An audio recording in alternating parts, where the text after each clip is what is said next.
intérêt entre Twitter et les relations presse, d'abord parce qu'il y a énormément de journalistes aujourd'hui sur Twitter, donc c'est un lieu de communication et un lieu de communication médiatique, donc c'est un endroit de rencontre important et il me semble que les attachés de presse, que les responsables de communication ont tout intérêt à y être, à savoir utiliser l'outil pour pouvoir communiquer avec leurs interlocuteurs principaux que sont les journalistes et les médias.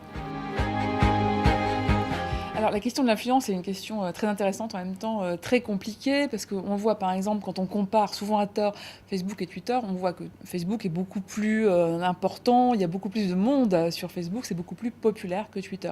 Pourtant, on peut quand même imaginer que Twitter a une véritable influence, notamment parce que c'est peut-être un réseau un peu plus professionnel et qu'il y a justement des journalistes, des entrepreneurs et donc des personnes qui après vont avoir la parole dans d'autres lieux que Twitter.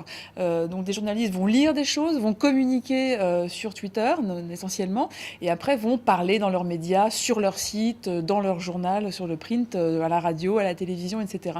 Donc c'est certainement un média d'influence au sens de la théorie des doubles effets de Lazarsfeld, en fait, où d'abord ils vont avoir une information et après ils vont en parler ailleurs. Donc c'est ce qu'on appelle le buzz aujourd'hui. Ça peut être de la rumeur, ça peut être de l'info, mais il y a quand même une véritable influence du fait des personnes qui sont sur ce réseau.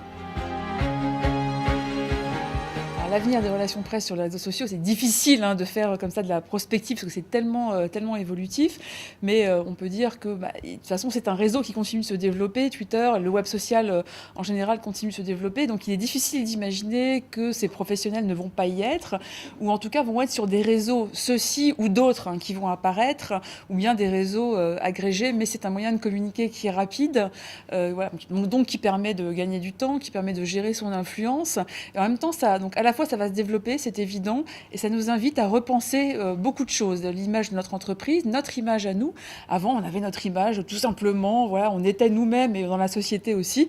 Aujourd'hui, on a tous quelque part, qu'on soit dans les médias, attachés de presse ou pas, une image à gérer, une image personnelle à gérer, une identité numérique.